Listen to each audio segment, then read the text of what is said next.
Hi, welcome to today's classes. Dear children, today we can discuss about the important points from the lesson application of differentiation.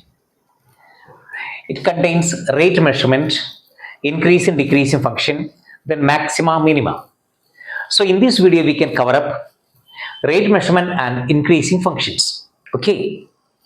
So let us see what is rate measurement. That is change in quantity with respect to time, which is represented by dx by dt or dy by dt or dr by dt, dv by dt. If it is v is volume, change in volume with respect to time, dv by dt. Area change with respect to time, dA by dt. All these quantities are considered positive when the change is an increasing change. If the change is decreasing, suppose ice melt, then an ice which is in the form of a sphere, once it starts melting, its area will decrease, its volume will decrease. So such quantities we will represent with the negative sign. Suppose a ring, a metal ring which is heated, so naturally its area will increase due to thermal expansion. So that time, the change in area can be considered as a positive quantity. A balloon which is inflated, pumping with air, its area will increase, its volume will increase. So such quantities we will represent by positive plus sign. Okay. Now, area of a circle, let us consider a circle whose area is pi r square. So circle, its radius is r at any time t. That means r is a variable. Its change in area with respect to time, dA by dt, pi r square to r into dr by dt. Why dr by dt comes? Because of chain rule. We are differentiating r variable with respect to time variable. So variables are different. We can consider change in area with respect to radius itself. Then you can write it as dA by dr. Then pi into 2r will come. Consider the case of a sphere. In the case of a sphere of radius r, its area is 4 pi r square. Here is a sphere of radius r, r is a variable. So change in area of a sphere, dA by dt, 4 pi r square is totally 8 r, 8 pi r dr by dt. What about the volume of a sphere? V, 4 by 3 pi r cube, where r is a variable. So what about dv by dt? dv by dt, 4 by 3 pi, r cube become 3 r square dr by dt. 3 cancelled, 4 pi r square dr by dt. So area with respect to time, how it is changing, volume with respect to time, how it is changing, we can use this formula. Let us consider a rectangle or a square, whatever it is. Let x be the length and y be the width. Then its area will be A equal x into y. Its perimeter is 2 times x plus y. Suppose length is increasing, width is decreasing. Length increases, width decreases. So length increases, width decreases means shape will be like this. Length increases, width decreases. This is the shape what we are expecting. So increasing quantity is length, so dx by dt will be positive. Decreasing quantity, that is width, dy by dt will be negative. So dx by dt is greater than 0 means positive. dy by dt, that is width decreasing, which is negative. So the question can be the other way also. X decreases, y increases. So what is the area change? Area is x into y. X and y are variables. So area is also a variable. So dA by dt. Since both are variables, we have to use product rule in differentiation. First function derivative of second with respect to time plus y into derivative of x with respect to time. So x into dy by dt plus y into dx by dt, if you try and substitute in the proper values, you can find change of area. What about perimeter? So this is area expression. Perimeter. All of you know perimeter, say P, 2 times length plus width, 2 into x plus y. So what is rate of change of perimeter? dp by dt will be 2 into, since only one variable x plus y addition is there, x derivative dx by dt with respect to time, y become dy by dt. So the change in x, that is change in length, change in y, that is dy by dt, both the values will be given, that you can substitute and you can calculate dp by dt. Next, if a cube is given, let us consider a cube of side x. The case of a cube of side x. Cube has side x. So its volume we can calculate v is equal to x cube. What is the rate of change of volume of a cube with respect to time? dv by dt will be x cube become 3x square into dx by dt, where dx by dt is the change in length of the side, or side can be even represented by edge. So length of the edge is varying, means dx by dt we have to consider. What about total surface area, TSA, or generally we will call it as surface area? Surface area, say S or A, is 6x square. What about change in surface area? ds by dt will be 6 constant, x square become 2x into dx by dt. That is 12x dx by dt. This will be the expression for change in surface area, where dx by dt is a change in edge. X is at what time you are going to calculate the change in surface area. That time the edge has a length. That length, which will be given usually in the question, that has to be substituted as x. So, dear children, these are the important rate measurement type of questions. Sometimes a cylinder type of question they can ask. Cylinder, see, cylinder has base radius, see, radius is say r, height h. Suppose we are filling this cylinder with water, then water will be rising up. What is the change in volume of the water? The water level is keep on increasing when you fill with water. This cylinder is filling with water. That time, the volume expression, volume of a cylinder is pi r square h. You know, here r is the radius. As long as the cylinder shape remains same, r is a constant. So whether water is filled up to here, the radius is this much. Whether water is filled up to here, still radius remains same, but height keep on changing. So in pi r square h, in this situation, r is a constant, but h, the level of water, is the variable, or dh by dt we can calculate.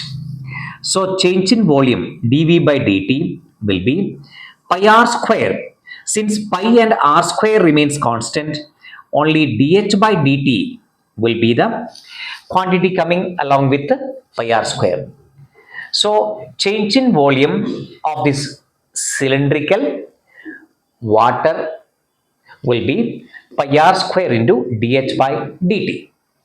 Let us see another case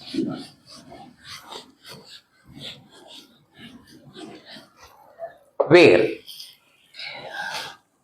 a shadow, there is a lamp post. See, lamp post, and this lamp post is uh, bulb is glowing, and here is a person on the ground.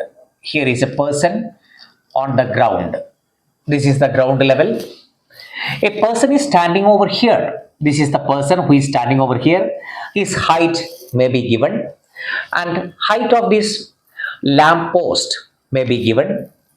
Then at what rate the shadow of this person is changing once he moves away from the lamppost? That means he is walking away, or he can move towards, walk towards. Both cases, shadow length will be changing.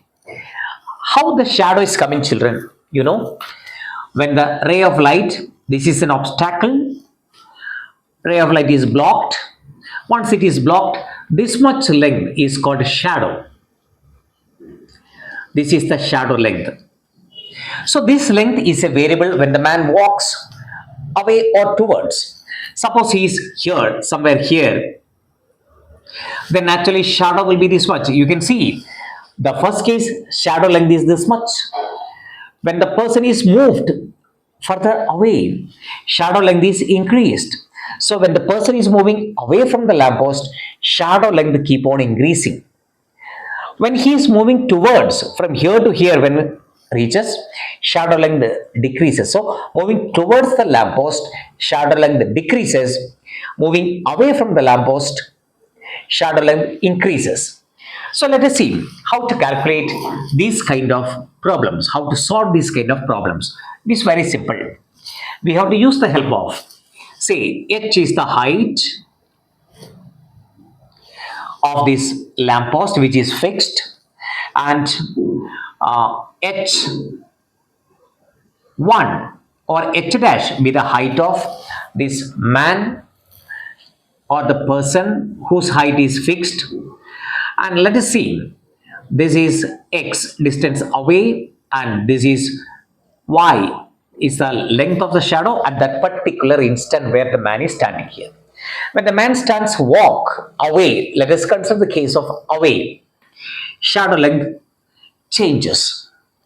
So here we can use the similarity of triangle A, B, C, D and E. We can see two similar triangles. One is ABC, that's a big triangle. Next, DEC, small triangle. 90-90, two angles are same, and angle C is the common angle. Two angles are satisfied, means same, means that is called AA similarity. So these two triangles are similar. So from similar triangles ABC and DEC, we can take the corresponding sides ratio. AB, that is a big side, divided by the small side, corresponding small side is DE, equal big side base BC divided by small side base EC. Now substitute in those values. AB, let me write h by h dash. BC is actually x plus y divided by EC is y. Now cross multiply h into y equal h dash into x plus y. Now differentiate with respect to time. We can calculate h into dy by dt. H dash, x become dx by dt plus y become dy by dt. Here, dx by dt is called the rate at which the man is walking. Dx by dt is called rate at which the man is walking. That is considered as positive when he is moving away. It is taken as negative when he is moving towards. And dy by dt, that is called rate of change in length of the shadow. So whatever things are given, based on this you can calculate the required things. Correct now? Next. So these are the rate measurement related questions. Next, increasing, decreasing.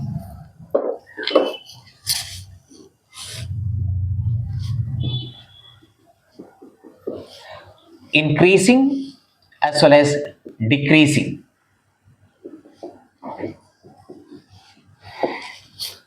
A function f of x, a function f of x in its domain, function f of x in its domain is said to be increasing or decreasing in an interval I. So there is an interval I. I is an interval in the domain. The condition for increasing is, before explain that, let me draw a diagram which shows an increasing.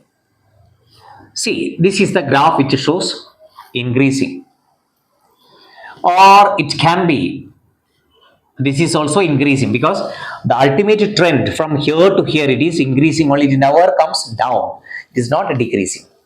So this is an increasing case. Now, if I take a point, say x1, I'm taking another point, say x2. We know x1 value is less than x2. So here x1 is less than x2. If I take x1 is 3, x2 will be 5. So 3 is less than 5. Now guys, when x1 time, what is the height of this function? This is the height. We can write it as f of x1. At x2, what is the height of the function? F of x2. So one thing is very clear. When x1 is less than x2, that implies f of x1, that is height, is less than f of x2. What about here? If I take x1 and x2 here in this region, both are equal. F of x1 value, that is height at this point, height at this point are equal, but still the graph shows a tendency of increasing. So I can say f of x1 can be equal to f of x2, or it can be less than f of x2. So dear children, a function is said to be increasing in an interval I in the domain of a function for x1 less than x2, which should imply f of x1 less than or equal to f of x2. So this is the case of increasing condition. So naturally, what is decreasing condition? Decreasing condition means when x1 is less than x2, should imply f of x1 greater than or equal to f of x2. This is the condition for decreasing. Let us see the decreasing case. See the function. When I take x1 here, this is f of x1. When I take x2 here, this is f of x2. No doubt, f of x1, the height is greater than f of x2. Once I consider this part, then both are equal. F of x1 height and f of x2 heights are equal. That is why greater than or equal to is the condition for increasing case as well as decreasing case. Less than or equal to or greater than or equal to is required. Next, strictly increasing. Another term is monotonically increasing. That time, so strictly increasing case, strictly or monotonically increasing as well as decreasing. That time, the function will be only, it never becomes equal to straight, a line which is parallel to x-axis will not come across in the case of strictly increase. So this is the case of strictly or monotonically increases, strictly increasing. So here you can see when x1, f of x1, this is the height, x2, f of x2, no doubt, for strictly increasing, x1 will be less than x2, that time f of x1 must be less than f of x2. So here equal to sign is not seen. The first case it was equal to, less than or equal to, but here only less than.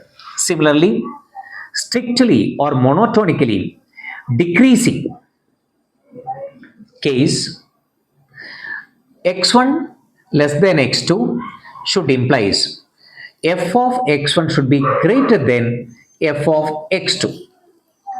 See the graph.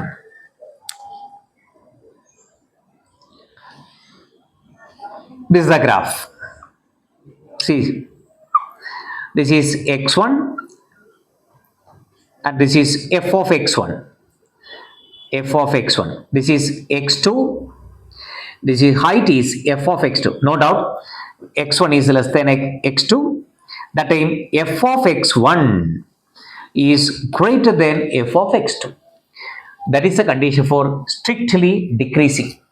So all these conditions are very much needed for us. Condition for strictly increasing, strictly decreasing. Next, a function in a given interval.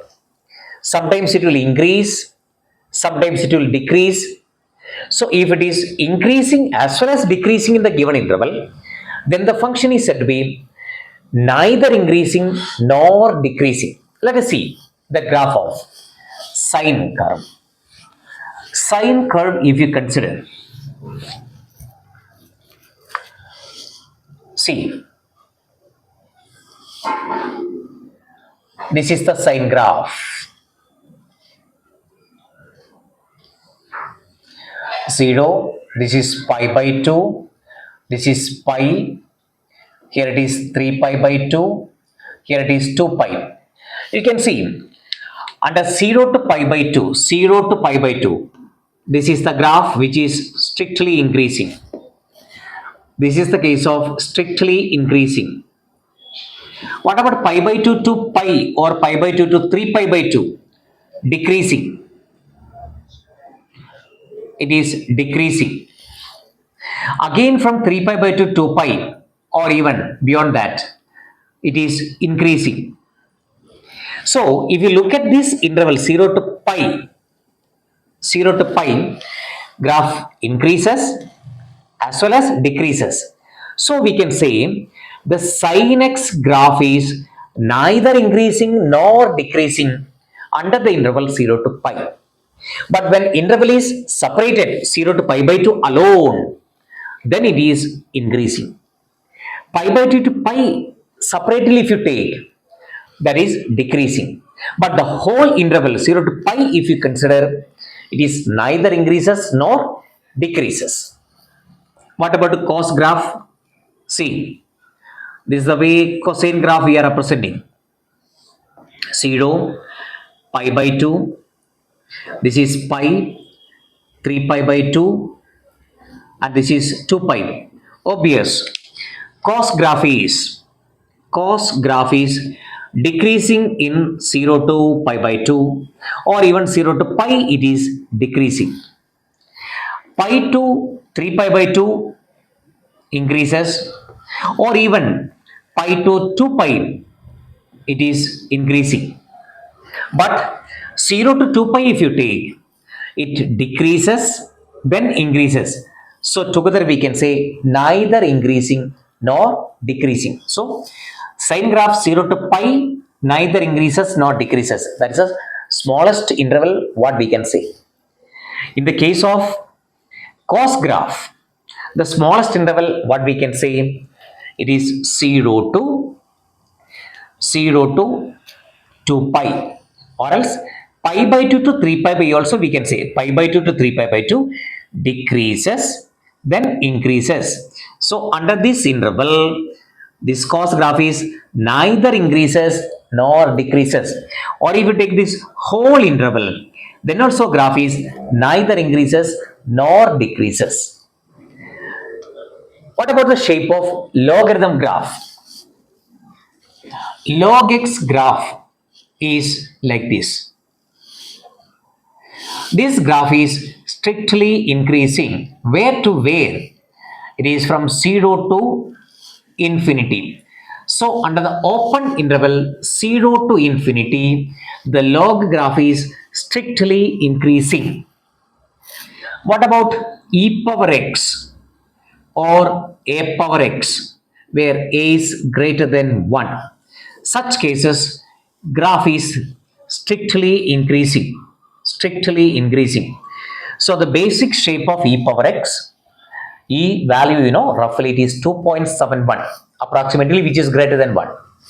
A power x, if a is greater than 1, the graph will be like this only. So it is strictly increasing. What about e power minus x or a power x when a is less than 1? A less than 1 will get you the graph decreasing. This is the way the e power minus x or a power x where a is less than 1. Why a less than 1 we are considering, do you know? Suppose a is equal to half, which is less than 1, then a raised to x become half raised to x, which is nothing but 2 raised to minus x. Again looking like e raised to minus x. That is the reason why a raised to x where a is less than 1, the function will be strictly decreasing. So sine graph, cos graph, log graph, e power, that is called exponential graphs, all are having increasing, decreasing cases, and all these intervals are very important. In the case of log x, the interval is 0 to infinity. In the case of e power x or a power x, strictly increasing is from minus infinity to plus infinity. Strictly decreasing interval is also minus infinity to plus infinity is the interval. Strictly decreasing, strictly increasing, and log x strictly increasing, and sin x cos x under variable intervals are there. So all these points are very, very important. Okay.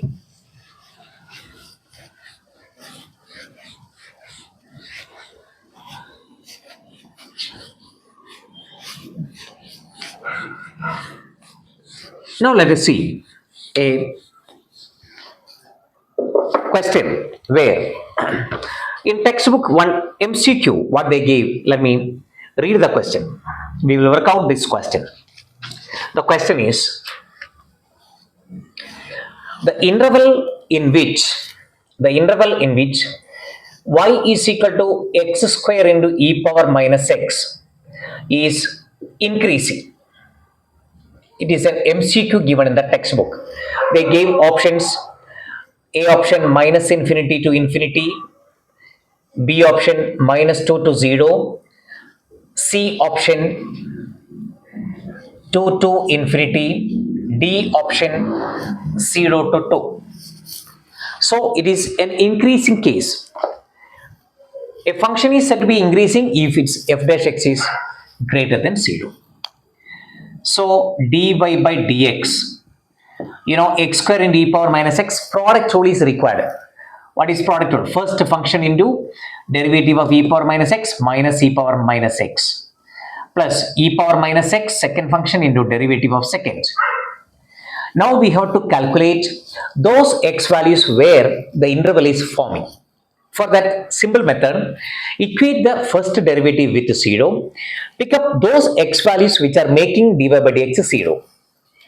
Here the common factor is that x is a common, e power minus x is common. So x e power minus x followed by 2 minus x. This is the dy by dx once you take common factor out. You have to equate, or we have to equate this quantity with 0 for finding those x values which are called critical values. So let me find the critical values by equating this with 0. But as per the condition, dy by dx should be greater than 0. If dy by dx greater than 0 case, if you consider, x into e power minus x into 2 minus x should be greater than 0. Now we are going to draw a number line which is called Descartes number line. Now children, one thing is very important. While drawing Descartes number line, all this linear term means an x term or an x term with a constant is present means starting term should be an x, not a constant. Here you see constant 2 is starting. We have to reverse it. So if you are plotting a number line and marking x, compulsory starting term of the linear expression should be x. So here to get x out, I have to take minus. Then I will get x e power minus x minus 2 greater than 0. Now let me multiply by minus. Multiply into by minus. I don't like keeping minus over here. So minus become plus. But children, you know, whenever an inequality is multiplied by minus or divided by minus, it will be reversing. The inequality greater than become less than. Now you can see over here, critical values we are calculating by just equating with the 0. Once you equate to 0, x term becomes 0. You know, exponential terms never become 0. Exponential terms never, a power x, e power x, never become 0. Next, x is equal to 2 will come. Now, as per the theory what we learned, represent these x values starting from the lowest value. Out of these two, lower value is 0, start 0 in the left side, then 2. Mark plus, minus, plus. Since it is less than 0, the inequality, we have to consider the negative part. Wherever negative is present, that will be corresponding to increasing. If it is greater than 0, then that will be considered positive. Positive interval will be increasing. Since it is less than 0, negative, less than 0 means a negative quantity. So where this quantity is going to become negative? Under the interval 0 to 2. So under the interval 0 to 2, this part is going to become negative. That is the condition for increasing. So read like this. dy by dx greater than 0, that is increasing. Increasing under the condition, this x into e power x into x minus 2 become less than 0, negative. So that negative condition is given here. So we can represent the negative interval is 0 to 2. Yes. So 0 to 2 negative is marked means that is the case of increasing in this question.